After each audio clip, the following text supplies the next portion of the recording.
합니다.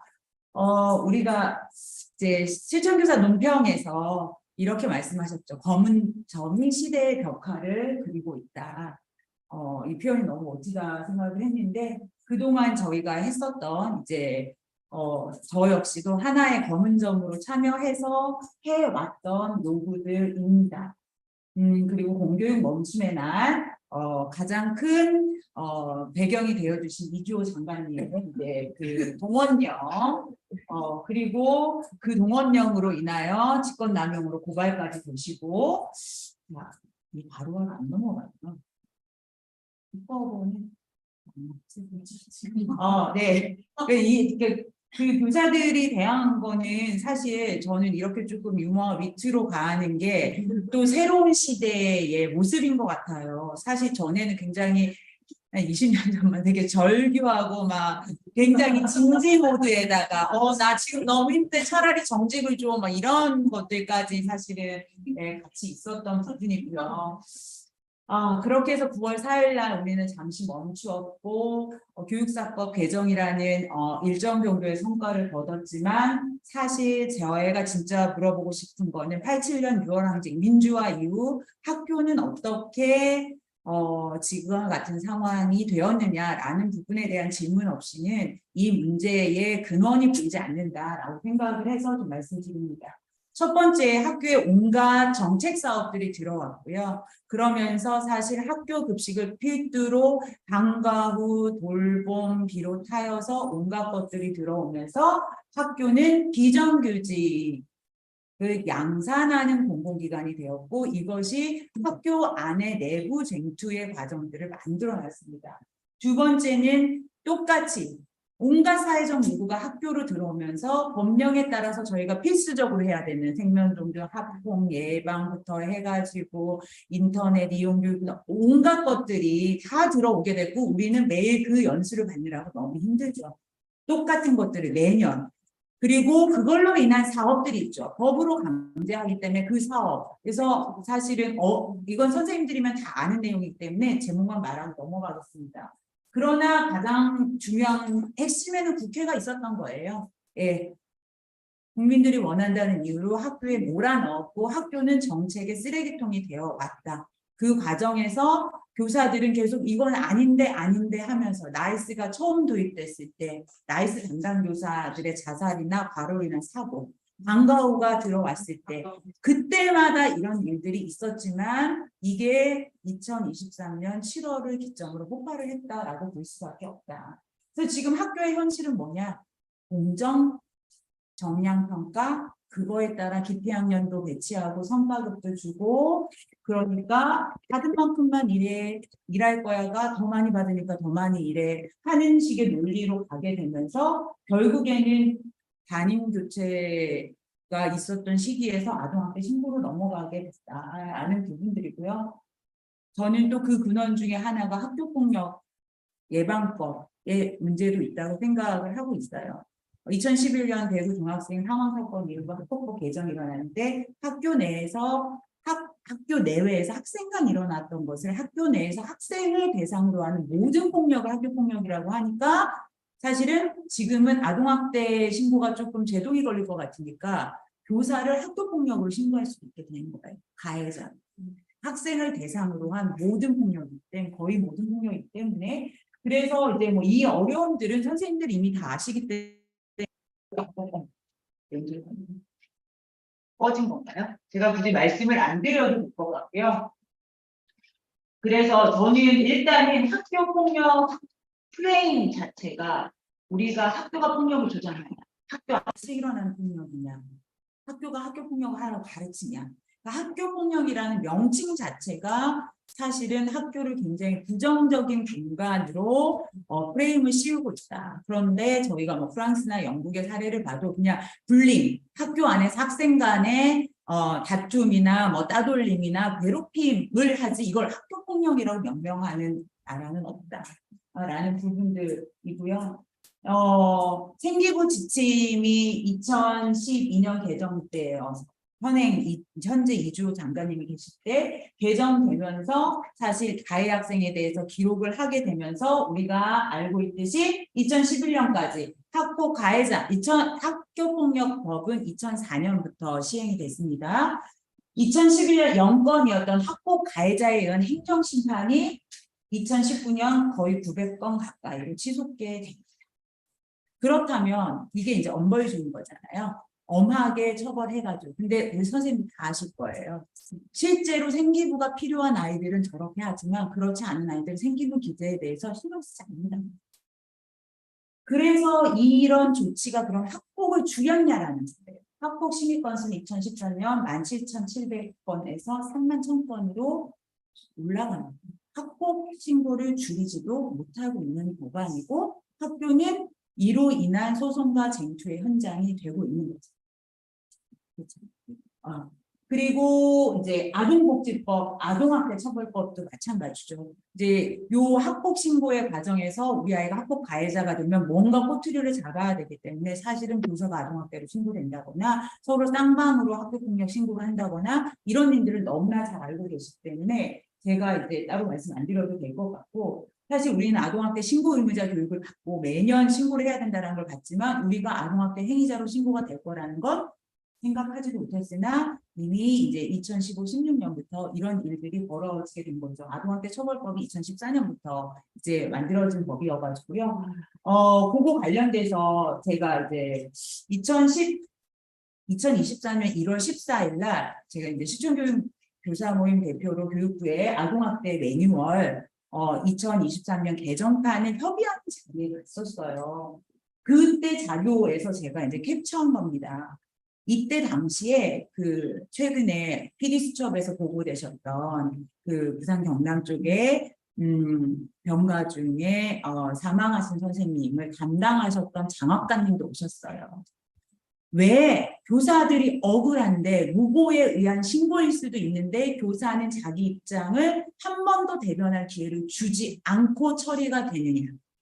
처음 자기 입장을 낼 수 있을 때가 언제냐? 경찰서 가서 피의자로 조사받고 그 이전에 병가 연가를 강요받고 그 다음에 직위해제를 하게 되고 이런 과정에 할 수 있는 게 아무것도 없다. 왜 교육부의 매뉴얼도 교사 편을 들어주지 않느냐. 교원단체에서 이구동성으로 이야기를 했지만 절대 아동학대 처벌법이 그렇게 되어 있기 때문에 안 됩니다. 라는 의견만 나왔었던 거예요. 예.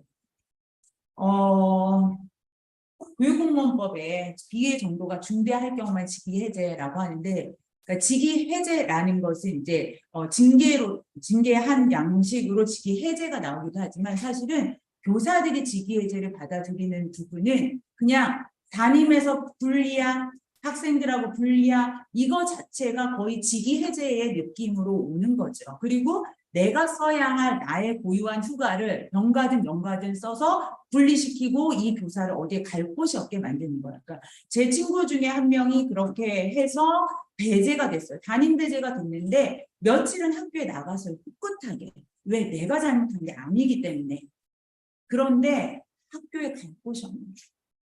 초등학교 교사가 우리 교실 말고 초등학교에 갈 곳이 어디 있어요? 교무실? 교무실 어디에 가 있어요? 그러니까 스스로 병가를 쓰게 되더라는 거예요. 그러니까 이런 상황이라는 것들을 좀 말씀을 드리고 싶고요. 어쨌든 PD수첩이 3월 7일 날 방영되고 나서 교육부가 매뉴얼을 바꿨어요. 아까 1월 14일 회의 자료에서 이렇게 바꿨어요. 세부 절차는 17개 시도교육청별 지침에 따름하고 아까 그 자료를 다 삭제해버렸어요. 예, 그리고 앞에는 이렇게 돼 있죠. 의심만 되어도 신고해 교장, 교감, 신고 의무자들 그러면 안 그러면 1,000만 원 과태료야.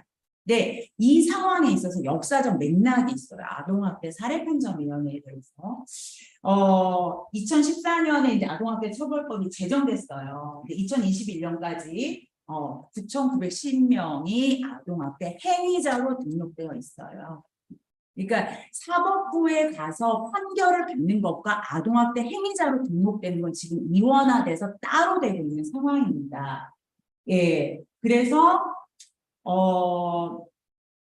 아동학대 사례 판정이 이게 역사적인 변화의 과정이 있는데 이제 조금 이따가 다시 말씀을 드린다면 2020년 10월 이전에는 어떤 방식으로 진행이 됐냐면 지자체에 아동학대 전담 공무원이 없었어요.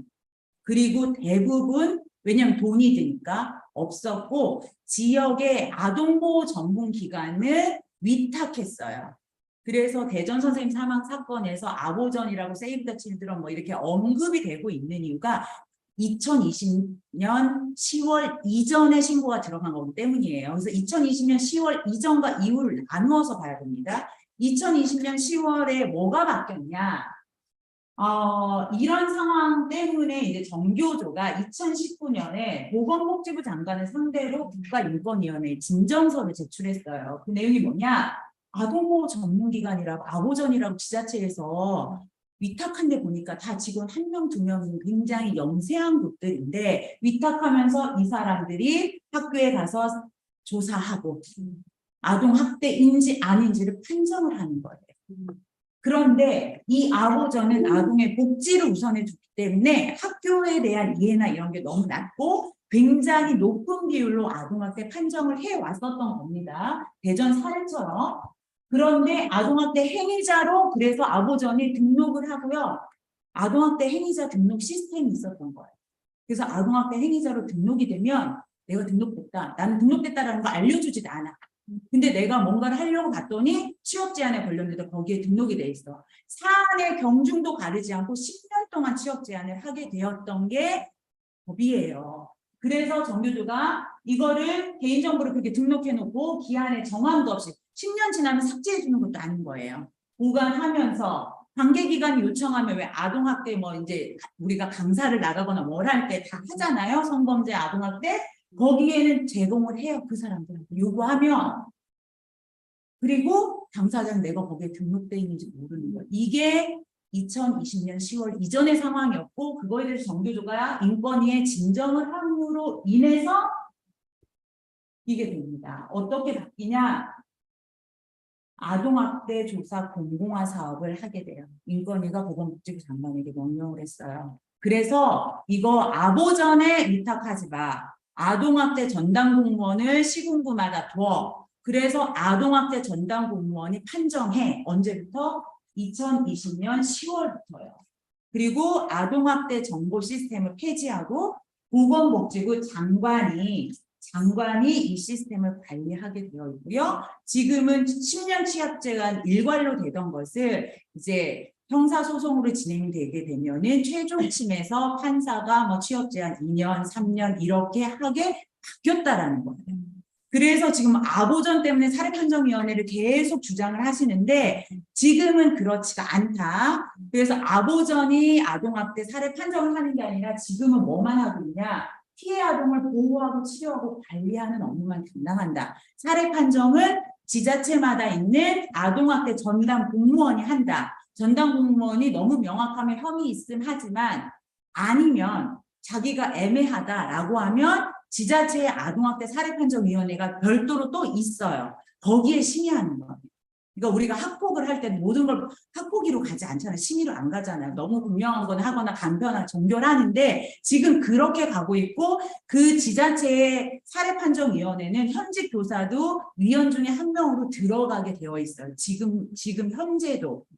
예. 그럼에도 불구하고 과거에 아동보호 전문기관이 잘못 판정했었던 이런 사례들과 2020년 이후의 사례들을 좀 구분해서 봐야 될 필요가 있다라는 이제 말씀을 드리는 거고 그런데 어쨌든 아동학대 행위자가 2018년부터 21년까지 이제 6,800여 명 정도가 현재 이제 등록이 되어 있는 거고 그 중에서 이제 기소율은 1.5%라든지 이야기들이 이제 막 나오게 되는 거고 이 얘기는 그냥 넘어가도록 하겠습니다.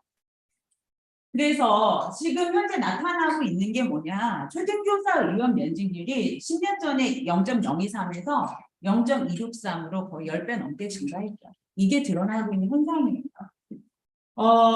2022년 서울교대 자퇴율이 20%를 상회합니다.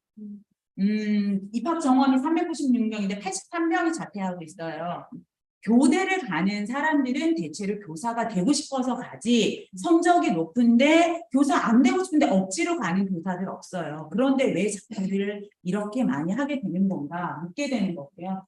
그리고 초등학교의 특수교육 대상자는 2000년에 0.51%에서 1.16%로 늘어납니다. 그러나 우리가 현장에서 경험하는 거는 이거의 2배 이상이 있을 거다라고 저는 짐작을 합니다. 또 하나 뭐 시각장애나 청각장애 이런 학생들의 비율은 거의 10년간 변화가 없는데 자폐성장애나 발달지체 비율은 4.9에서 10.7%로 늘어나고 있지만 지원 인력이나 이런 부분들에 대한 것들은 완전히 제자리 걸음이다. 네, 라고 보시면 될 것 같습니다. 그래서 이제 9월 15일 어제 교육사법이 교육위원회를 통과했어요. 예, 아까 이제 김성호 선생님께서 말씀을 하셨지만 저는 지금 이 교육사법의 통과를 환영할 수 없는 게 말씀하셨던 것처럼 즉시 분리를 하라고 장관은 고시를 해놨으면서 즉시 분리를 누가 담당하고 어떻게 할 거고 할지는 다 또다시 학교 안에 내부 싸움으로 던져놔 준 거예요. 이 학칙 개정의 문제를 왜 교사가 고민해야 되지? 저는 너무 걱정인 거예요. 예, 예. 조언하고 상담하고 주의 이 절차를 우리 지금 외워야 되는 상황이 돼버린 거예요. 예. 그리고 통과 안 된 것 중에는 조건 침해 처분결과 생기부 기재는 통과가 안 됐으나 교육부의 교권보호 종합대책에는 들어가 있기 때문에 교육부 장관이 생기부 훈령에 그 조항 하나 넣으면 학폭처럼 들어갈 수 있는 상황이 된 겁니다. 네, 전혀 안심할 수 없는 상황이고 그럼에도 이제 이것과 관련된 추가 요구들을 저는 해가야지만 뭔가가 그나마 의미 있는 성과라고 생각을 하고 두 번째는 학교폭력법과 관련돼서 학교 안에서 학생 간 발생한 것으로 그래야지만 어느 정도의 교육적 기능이 회복될 수 있지 않을까. 이 법의 개정 없이는 저는 지금까지 뭐 교육사법이나 아동복지법 관련된 부분들이 개정되어도 의미가 없을 수 있다. 그리고 특수교육법 관련돼서 특수학교, 특수학급 증설, 지원 인력 배치나 그다음에 사실은 지금은 이제 보호자 의견을 항상 최우선으로 하라.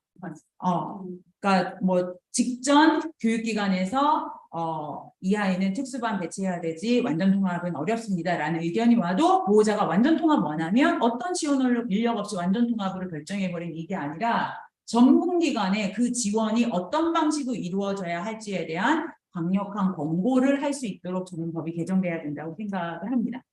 선생님 시간이 얼마나 남았죠? 10분 정도? 네.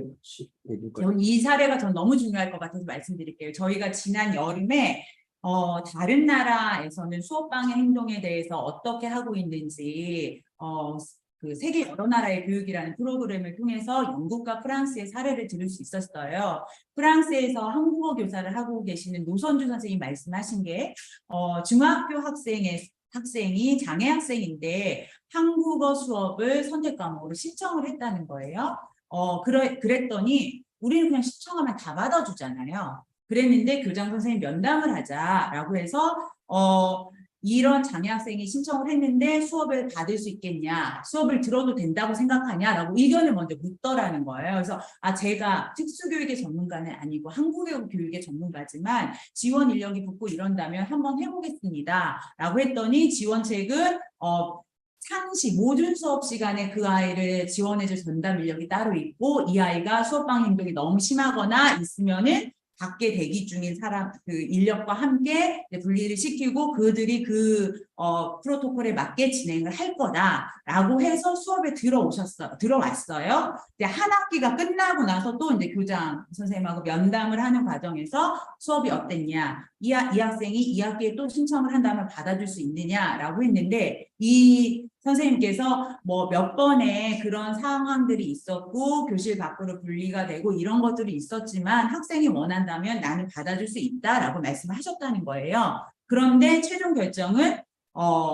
학교장을 비롯해서 전문 인력들이 협의한 결과 이 학생의 발달의 종합적인 상황들을 판단할 때 이 학생에는 아직 외국어를 학습하는 것이 이 학생의 실질적인 발달에 도움이 되지 않는다라고 생각하고 학생이 신청했음에도 불구하고 안 돼라고 했다라는 거예요. 왜 우리는 이런 부분들을 마련하지 못하냐는 거죠. 그러니까 이 부분에 대한 것들이 너무나 필요하다라는 게 사실 이 직시분리 관련돼서 특수학생들을 어떻게 할 거냐 아니면 경계선 지능이라든지 뭐 여러 가지 어려움이 있는 아이들에서 그 아이들을 일반 학생하고 똑같이 다룰 거냐 여러 가지 논쟁이 있지만 그 이전에 해야 될 거는 지원과 관련 것이고 교육적이고 전문적인 위원회에 의한 권고가 보호자나 학생의 희망도 중요하지만 같이 버무러져서 들어가야 된다라는 부분들을 좀 말씀드리고 싶어요. 아동복지법 관련된 법안은 그렇습니다. 아까 말씀드렸던 것처럼 2020년 10월 이전과 이후는 다르다. 아보전이 개입하지는 않는다. 물론 시군구에서 지금 아동학대 전담공무원이 있고 전담공무원이 판정 못할 때 사례판단위원회로 가는데 사례판단위원회 위원 중에 아보전이 들어올 수는 있고 또 사례판단위원회에서 전문기관의 의견을 듣는다라고 해가지고 그런 기관의 의견을 청취할 수도 있지만 아보전이 하고 있지는 않다. 그런데 아동학대 처벌법에서 학교 내 아동학대 신고를 그러면 계속 지자체에 맡겨둘 것이냐 아니면 학교 내 아동학대 신고는 그나마 이게 교육활동의 일환인지 아닌지를 판단하기 위한 장치로서 교육청 안에 사례판정위원회에 둘 수 있을 것이냐, 둘 것이냐. 모든 것은 저는 양날의 검이라고 생각을 해요. 장점도 있고 단점도 있어요. 솔직하게 말씀드려서 여기 계신 선생님들 시도교육청 믿으세요? 교육부 믿으세요? 저도 안 믿어요. 제가 전임교에서 학교장을 갑질 신고하고 공익제보하고요. 감사원에 신고해도요. 안 됐어요. 너무나 명백한 갑질인데 저한테 상담 와서 하시는 말 그럼 선생님이 학교로 옮기시겠어요? 이렇게 했어요. 지역청의 수석장학사가. 그래서 제가 뭐라고 했는지 아세요? 갑질한 사람은 학교장인데 왜 제가 학교로 옮깁니까? 그랬더니 그걸로 끝이에요. 거부로. 본인 거부. 이런 상황 저도 교육청 교육부 못 믿어요. 못 믿는데 그러면 지금의 시스템대로 지자체 아동학대 전담 공무원이 판정하게 둘 것인가. 그래서 그 과정에 교사는 저는 이런 행동으로 한 거예요 라는 걸 변호할 기회가 아무것도 없는 이 시스템을 줄 것인가. 이 부분을 좀 고민을 해야 되는 상황이다. 라고 이제 좀 정리를 해드리고 싶었던 거고요. 뭐 이 부분은 그냥 넘어가겠습니다. 저는 이 구호를 외칠 때마다 이제 너무 울컥해집니다. 그래서 사실 그 이유를 위해서 제가 제안하고 싶은 것은 제가 고학년을 작년에 담임하면서 정서행동 위기 학생의 문제를 너무나 많이 봤고 또 상습지각 자해 주칭무시 뭐 이런 것들이 저학년에서 나타나는 거 보면서 너무 놀랬고 이런 상황에서 사실 그 아이들이 조기에 발견되고 적기에 적절한 치료를 받을 수 있는 방법들이 필요하다. 뭐 이런 거 다 이제 수사적인 표현으로 들어온 거고 5가지를 제안한다면 사실은 명유아기 때부터 아이들의 제대로 된 발달 진단이 되고 적기에 지원이 돼야지만 가능하다. 이 시스템을 안 하고 있는 나라 우리나라. 핀란드 같은 경우는 초등학교 입학 전에 출발선 평등을 하기 위해서 이런 것들이 다 지원이 되고 있는데 안 되고 있고 보호자가 정보가 없다거나 보호자가 동의해주면 아무것도 안 하고 있는 문제를 얘기한 거고요. 영유아기 안 되면 제발 공교육이 시작되는 초등학교 1학년에서라도 해라. 지금처럼 쓸데없는 정서행동 검사 하지 말고 담임교사가 우리 반에 누구누구 이상해요. 그러면은 의사 전문가들 와서 교실 관찰하고 제 심층검사 필요해. 그럼 심층검사 하게 하고 보호자가 동의하지 않으면 설득하고 그걸 담임이 아니라 학교 의사든 교육청 의사든 전문가들이 설득하게 해야 된다는 시스템 말씀드리는 거고 보호자가 제대로 된 양육기 의무 등을 하지 못하는 부분에 대해서 사회적 양육권에 대한 논의가 필요합니다. 그러니까 양육권 박탈이 아니라 강력하게 권고한다라는 차원에서 이제 그런 이야기들을 말씀드리고 싶고 담임교사한테 다 떠넘기지 말아라. 그 사례로 그리고 각 부처별로 찢어져 있는 거 맞춤형 지원해라라는 거고요. 이게 아까 말씀드렸던 유아나 유아교육이나 1학년 담임교사가 모니터링하면 전문가 관찰하고 하는 과정으로 가는 이 시스템을 이제 조기 발령 모니터링 시스템으로 제안을 드리는 거고 담임교사한테 다 책임지게 하지 말고 1수준은 담임 수준에서 할 수 있는 아이들이야. 이 수준은 학교 차원에서 어느 정도 지원이 가능해. 3수준부터는 지역사회가 같이 하지 않으면 안 돼. 4수준, 5수준은 교육부 강력한 지원이 돼. 근데 이걸 우리는 지금 다 교사에게 다 떠맡기고 있는 것들, 이 문제에 대해서 장기적으로 바라보고 봐야 된다. 라고 하는데 이거에 대한 이제 길이 이제 김병욱 의원이 학생 맞춤형 통합지원 법안을 발의를 했어요.